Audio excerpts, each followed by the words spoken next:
بەشێک لە ئەندام و لایەنگرانی جوڵانەوەی نەوەی نوێن لە پێناو ئازادکردنی سەرۆک و خۆبەخشەکانیان لە بەردەم ئۆفیسی سەرەکی جوڵانەوەکەیان گرت بوونەتەوە. داوا دەکەن یاسا سەروەر بێت و دادگاکان بۆ مەرامی سیاسی و تۆڵەکردنەوەی حیزبی بەکار نەهێنرێن. بەڵێ ئاماژمانە بەشداریکردن لەم گرتبوونەوە ئەوەیە کە دادگاکان کراوە بە سیاسی.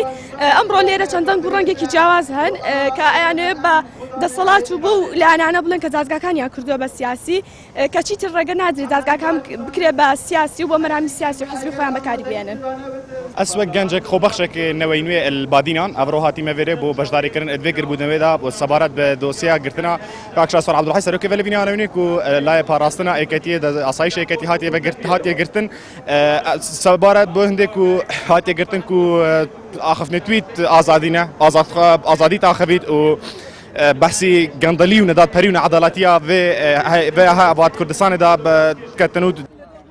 هاوسەری شاسوار عەبدولواحیدیش دەڵێت هاوسەرەکەی مانی لە خواردن گرتووە و باری تەندروستیشی ناجێگیرە.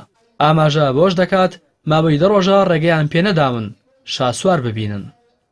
وڵا داواکەین یاسا سەروەر بێ داوای هیچ شتێکی کە ناکرێت لەم دەسەڵاتە. من داواشەکەم لە دادوەرە بەڕێزەکان و سەرۆکی دادگای سلێمانی و هەموو ئەوانەی کە خۆیان بە دادوەرەزانن لە سلێمانیە و خۆیان بە دادوەرێکی بە ویژدان نەزانن داواکەم یاسا سەروەر بێ. من داوا لە دەسەڵاتدارانی کوردستان ناکەم و پێویست ناکە داواکاری لەوان بکرێت لەبەرەوەیەوان هیچ کاتێک جوابی ئەویان نەداوەتەوە کە یاسا سەروەر بێ و ناشیانێ یاسا سەروەر بێ. بڵێ بۆ ئێمە وەکوی ئاگادار بووین بەڵێمانی لە خواردن گرت بوو و من ئێستا نازانم چۆنە چکە چەند ڕۆژە 12 ڕۆژە گیراوە ئاگادارم نیم.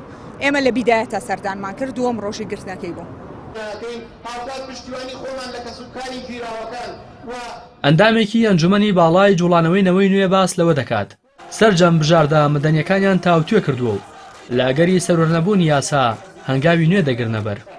ئێمە هەموو ڕێکارە مەدەنی و هەموو ڕێکار و ئەگەرە مەدەنیەکان لە بەردەم جوڵانەوەکەماندا کراوەی و هەروەها دوێنێ لە کۆبوونەوەی ئەنجومەنی باڵای جوڵانەوەکەماندا سەرجەم ئەو ڕێکار و ئەگەرە مەدەنیانەمان تاوتوێ کرد کە لە داهاتووە دەیگرینە بەر و ئێمە هیوادارین و پەیامی ئێمەش بۆ دەسەڵات و بەتایبەتی بۆ یەکێتی نیشتیمانی کوردستان ئەوەیە کە درێژە بەو سیناریۆیە فاشیلە نەداد و دەست بەجێ سەرۆکی جوڵانەوەکە و هەروە خۆبەخشەکانمان ئازاد بکەن و هەر هەموو دەرهاویشتەیەک و هەرموو دەرهاویشتەیەک دەکەوێتە ئەستۆی ئەوان.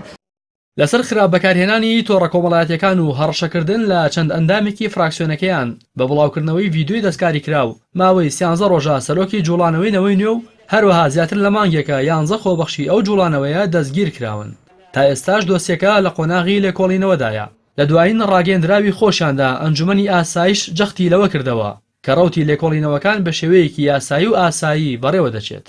ڕاستی حەمامین کەناڵی ئاسمانی پەیام سلێمانی.